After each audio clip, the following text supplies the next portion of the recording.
For many Americans, Allied victory in World War II seems inevitable.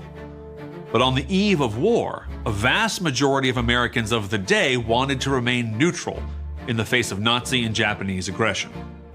And if they had their way, the results of the attack on Pearl Harbor would have been very different. The American president foresaw the looming conflict, but he faced an uphill battle. Roosevelt understood the United States could not separate itself from the rest of the world. A different president, Democratic or Republican, might not have had that same knack for communicating with the American people, and might not have been committed to America as having a place in the world. Plenty of Americans were just fine with Adolf Hitler and white supremacy. What if they had power? What if the US had not allied with Britain? History isn't written in stone. It's contingent upon numerous things that have the potential to change everything. A different person, a different decision, a different question could transform history as we know it. Counterfactual scenarios are more than games or science fiction. By looking at how things might have been, we get a better look at why things are.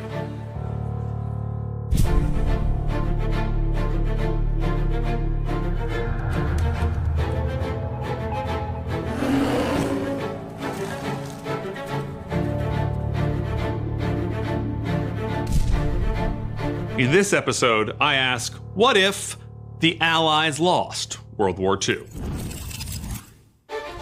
Late 1941, Pearl Harbor.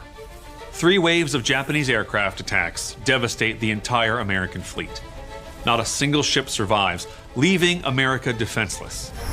President Burton Wheeler had deliberately minimized America's troop levels as part of his promise to keep Americans unentangled in foreign affairs.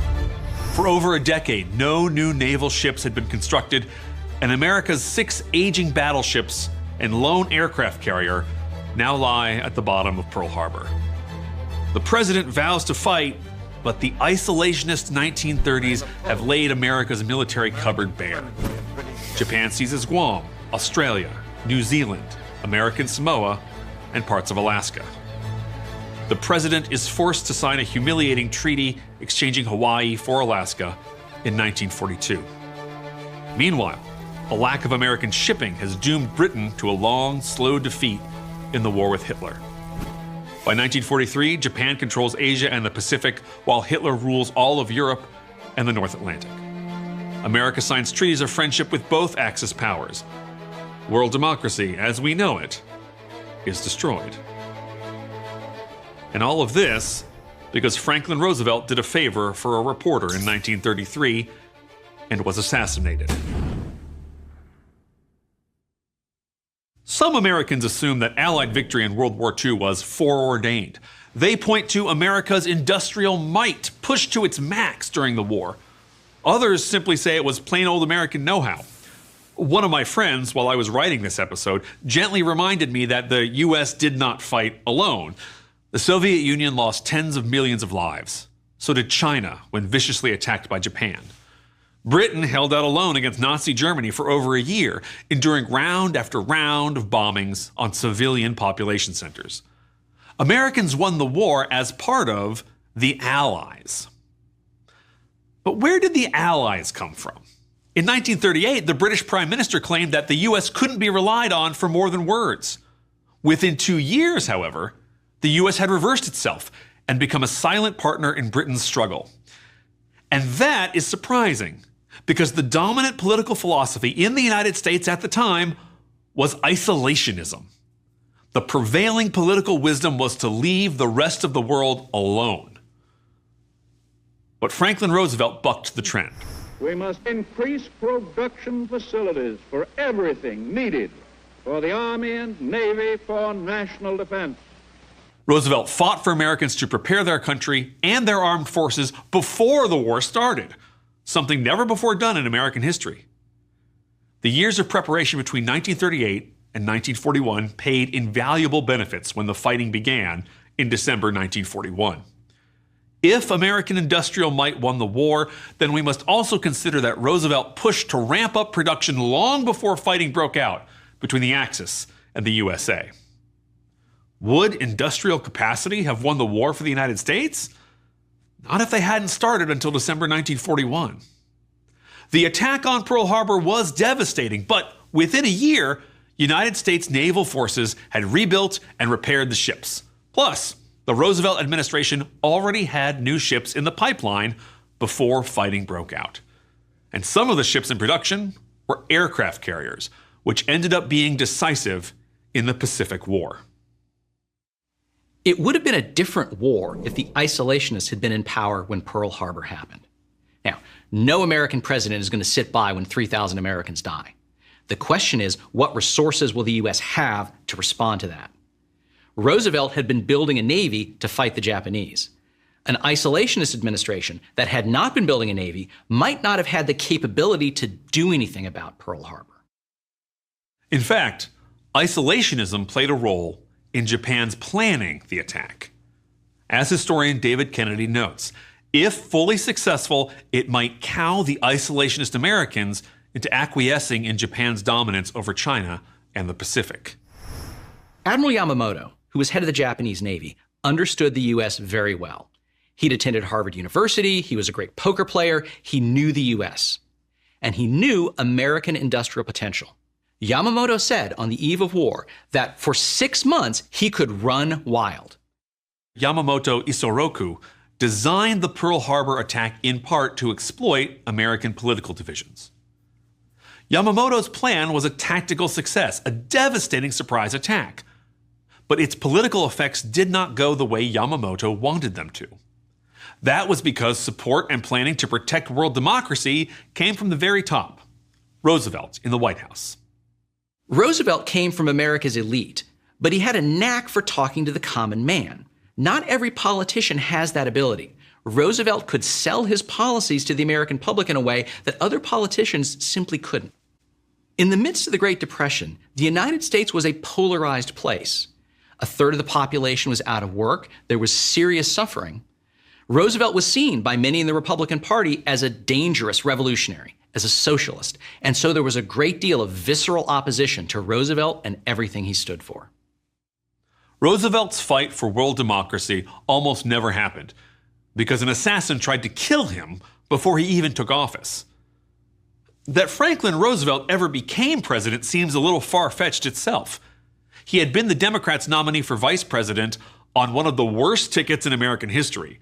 In 1920, the Cox-Roosevelt team lost the election almost 2-1. Hard to come back from that. Several months later, he contracted polio, which left him unable to use his legs. That kept him out of politics for most of the 1920s. Most of the country did not know about his condition. The press usually photographed him from the chest up. FDR became the Democrats' nominee for governor of New York in 1928, almost against his will. His political mentor, the outgoing Governor Al Smith, more or less ordered him to run. An aide asked Smith whether he would be promoting an in-state rival by supporting Roosevelt. Smith's response? Don't worry about Roosevelt. He won't live a year. If Roosevelt hadn't contracted polio, Smith probably would have taken him more seriously, and it's likely the two men would have battled for New York's governorship in the 20s, possibly damaging both their careers and making FDR's path to the White House in 1932 much harder. Then, in February 1933, Roosevelt was in his car waving at supporters in Miami. An assassin named Giuseppe Zangara fired 5 shots at him. 5 other people were hit, including the mayor of Chicago, who died from his injuries. But Roosevelt was somehow unharmed. If Zangara would have hit his mark, the presidency would have passed to Vice President-elect John Nance Garner. FDR had offered Garner the vice presidency in exchange for Texas support at the convention, and that cemented Roosevelt's nomination in 1932. Garner himself was not particularly pleased with the job. Garner actually publicly broke with Roosevelt in 1937, opposing FDR's support of unions, deficit spending, and planned to pack the Supreme Court. He was far more pro-business and isolationist than Roosevelt. It was an odd combination, but then the whole FDR coalition was odd, or at least it seemed so at the time. Roosevelt counted among his allies African Americans in the North working for civil rights and Jim Crow segregationists in the South. He had strong union and working class support, but was descended from old money. By 1941, Roosevelt had a cabinet with the ultra-liberal Henry Wallace and the Republican Henry Stimson. No wonder the president was seen as wishy-washy. In 1932, a rival campaign joked, "If you don't know what you are, vote Roosevelt." Herbert Hoover called him a chameleon on plaid. Roosevelt's combination of opposites indicates just how far FDR remade the political system. Our modern terms of liberal and conservative actually date from the 1930s and not before. Roosevelt was doing new things, and despite his popularity, remained a terrifically controversial figure. The confused state of politics in the 1930s meant that there was no clear Democratic position on foreign policy, no clear Republican position either. Both the Democrats and Republicans each had internationalist and isolationist wings. And in the 1930s, the isolationists were clearly stronger. Judging the strength of isolationism is a little tricky, and part of that is because there were big isolationist elements in both parties, really concentrated in the American Midwest. Lots of Americans in the Midwest had trouble seeing why Europe and Asia mattered that much to them. But they were significant. Enough so that Franklin Roosevelt was very concerned about how much he could do to prepare the United States for the coming war. This strain of thought had wide support after World War I and led to, among other things, the draconian limitations on immigration passed in the 1920s. As the Great Depression crashed through the world's economies in the 1930s, the U.S. tried to put the walls up, restricting foreign investment and foreign capital. When FDR came to the White House, some American isolationists had become openly pro-Nazi, or at least Nazi-adjacent. Roosevelt called these isolationists shrimps, because like shrimps, they had nerves but no brain. But in the 1930s, they probably represented majority opinion. One such shrimp was Vice President Garner. In cabinet meetings, he dismissed the danger of Nazism and opposed loans to Britain. But Garner was not the main isolationist. Their hero was Charles Lindbergh, the aviator who first crossed the Atlantic by plane in 1927.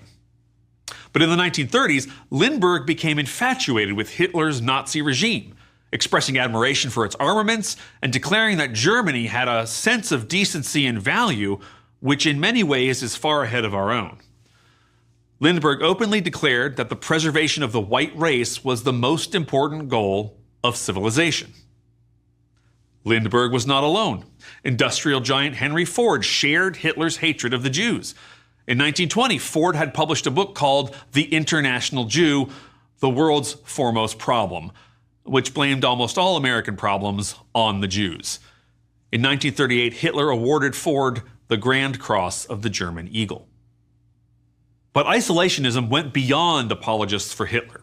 If it included American fascists, it also at times included prominent socialists and American pacifists.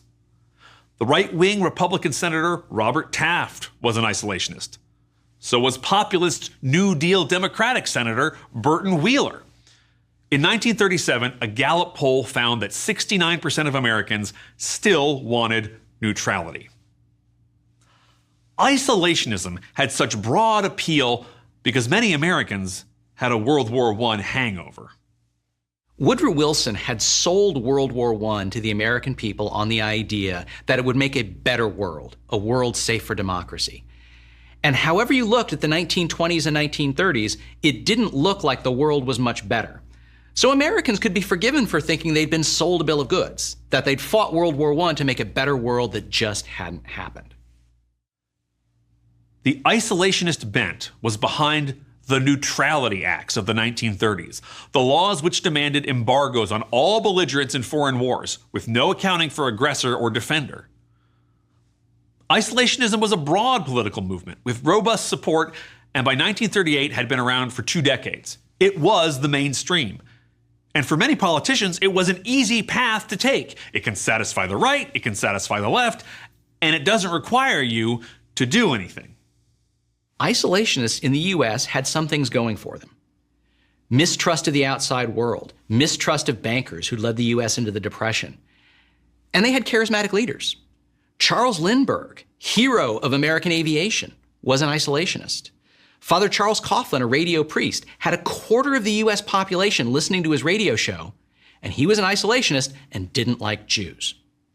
Huey Long in Louisiana had fascist leanings. Some of his styles looked a little bit like fascist parties in Europe.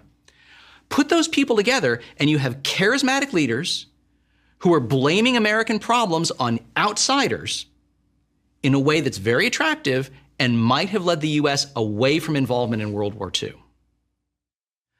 As the 20s slid into the 30s, and democracies became fascist autocracies across Europe, Italy, Germany, Portugal, Spain, Austria, and other countries folded before Hitler, there came another aspect to isolationism: the idea that democracy had become obsolete, old-fashioned.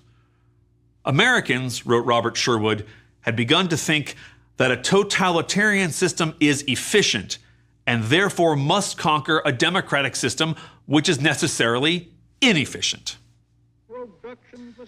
FDR believed there was more to government than mere efficiency. In 1941, he declared that democracy cannot die because it is built on the unhampered initiative of individual men and women joined together in common enterprise. FDR saw it as his job to demonstrate to the American people that democracy was worth saving, even if, as he wrote, it was hard work. FDR certainly played the isolationist card when he wanted to. He supported American immigration quotas and even turned away Jewish refugees from Hitler's regime in the 1930s. But when Hitler seized Czechoslovakia in 1938, FDR deliberately and without great public support turned the nation away from isolationism. Roosevelt saw the country was unarmed and unprepared. Roosevelt had long pushed for changes in the Neutrality Act, the isolationist law which forbid the sale of weapons to nations at war, no matter whether they were the aggressor or the victim. That was when Roosevelt came up with Lend-Lease.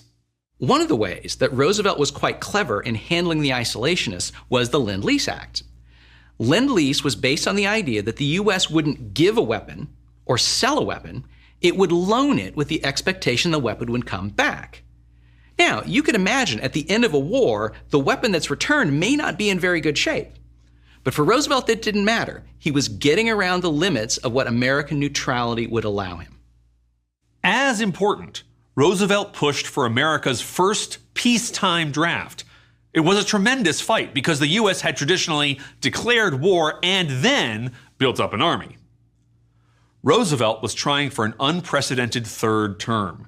It was a bad time to fight the isolationists, but Roosevelt did it anyway. He blasted away at the idea of postponing the draft until the war actually came. Secretary of State Stimson noted that the American tradition in 1940 was wait, and we're confronted with an enemy who does not wait. Roosevelt worked to gather his allies and his enemies, who saw the danger as isolationists mounted tremendous resistance. The debate was fierce. Two House Democrats, an isolationist and an internationalist, got into a fistfight over the draft bill on the House floor.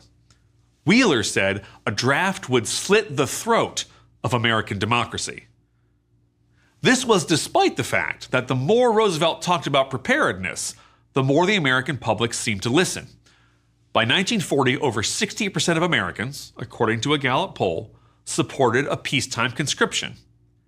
Yet in 1941, when the Conscription Act came up for renewal, it passed by only one vote. Support from the White House was paramount. Roosevelt had key allies in Congress too. Carl Vinson, who was a congressman from Georgia, pushed hard to build a U.S. Navy, and in 1940 passed a law about the two-ocean navy that built up an American Atlantic and Pacific fleets. They weren't ready by the time Pearl Harbor happened, but the ships were in the pipeline and ready to fight when the United States did get into the midst of World War II. When the Empire of Japan attacked the United States on December 7th, 1941, President Roosevelt was in part blamed by the isolationists. One senator, on hearing the news, immediately branded it Roosevelt's War. Others, then and now, have accused President Roosevelt of deliberately provoking the attack on Pearl Harbor in order to get the United States into war. The historical consensus is that this is nonsense. Pearl Harbor was a devastating surprise attack. What is more important, however, was how quickly the U.S. was able to recover from that attack and begin offensive operations. Because of the preparations FDR had narrowly secured. Without the U.S. Navy that's already in the process of being built when Pearl Harbor happens, Yamamoto's 6 months to run wild could stretch longer, to a year and a half. Japan would have been able to extend its empire even further and make life even more difficult for the U.S. to try to claw its way back into the Pacific. Could Japan have taken Midway, maybe even the Hawaiian Islands? Without the U.S. Pacific Fleet in the process of being built, that's certainly a possibility. Roosevelt's ability to build and rebuild his political coalition from 1938 to 1941 allowed the United States to prepare and arm for World War II. And that is why and how the U.S. was able to contribute so forcefully. It was support that an isolationist could never have given. Without Lend-Lease and without American assistance to the United Kingdom and to the Soviet Union, the war in Europe could have turned out very differently. For Winston Churchill, one of the things that kept him in the war was the hope that the United States would join the British in fighting Hitler's Germany. No Lend-Lease means the British are less capable of fighting, less likely to stay in the war in hopes of American entrance, and maybe Churchill or some other British prime minister decides the war's not worth fighting anymore and cuts a deal with Hitler to save the British Empire, but sacrificing Europe to Nazi tyranny. If Roosevelt had died from an assassin's bullet in Miami, then what? Garner supported many of Roosevelt's New Deal programs, so we might assume he would be elected in his own right in '36, like Roosevelt. But the isolationist in him did not care about the fate of democracy in Europe, and he probably would have preferred to balance the budget rather than shell out cash for military spending in peacetime. Would Garner have abandoned the arms limitation treaties in 1937, as Roosevelt did, allowing for the construction of more American aircraft carriers? If he stuck to the treaties, as isolationists encouraged FDR to do, Garner would have assumed there would be time to ramp up for the war later if the situation called for it. The hit at Pearl Harbor therefore becomes a much more telling blow. What is more, having Garner in the White House would have provided allies and opportunities for isolationists and pro-Nazi Americans to gain power and influence in Washington in a way they never did under Roosevelt. If Garner in the White House had stood against American involvement in the world, it's likely the isolationists would have been solidly in the Democratic camp, and therefore nominated the grand isolationist Democrat Burton K. Wheeler of Montana for president in 1940. Wheeler really did seek the Democratic nomination for president in 1940, and he had support from some Republicans and isolationist Father Charles Coughlin. Indeed, at least one observer at the time thought FDR sought a third term because he knew Wheeler was the alternative.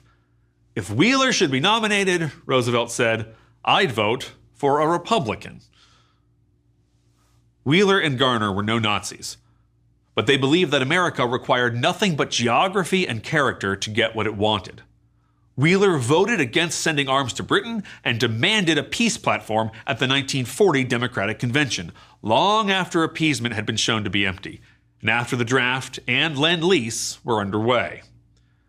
By the end of 1940, Wheeler was fighting a losing battle. But part of the reason isolationists were on the back foot at last was that Franklin Roosevelt had bucked the prevailing political winds. It was more likely that isolationists would continue to run American foreign policy in the 30s as they had in the 20s. Isolationism is easy as a political platform. Had Roosevelt died in 1933, Garner becomes president and isolationism remains in place, paving the way for perhaps a Wheeler. Either way, the United States remains committed in the 1930s to a small national defense and non-entanglement in foreign affairs. Which means that when Japan attacked Pearl Harbor, the facilities, money, and resources that were already in the pipeline by 1941 would not have been there. Japan and Germany would have declared war on the United States before the government and the citizens were ready. If it weren't for Roosevelt, the Axis might well have won World War II. If we imagine a world where the US was not ready for World War II, where Pearl Harbor goes better for the Japanese, and Hitler is able to consolidate his gains in Europe, the world we get looks pretty ugly. It's a world in which there's a Japanese empire dominating the Pacific, a German empire dominating Europe, and the United States caught in between. I think the example of World War II tells us decisions matter. Leaders matter. The decisions those leaders make matter. The choices of voters that put particular leaders into office, they matter too.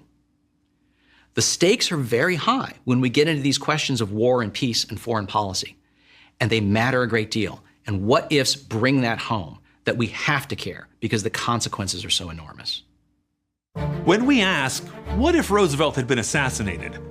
What we are really asking is, how much do individuals in charge shape national decisions? There's been a popular notion in historical and political circles in the last few years that says that in the end, the person in charge doesn't really matter. But leadership matters. Americans didn't wake up in 1940 and decide to abandon isolationism. Roosevelt had to guide them.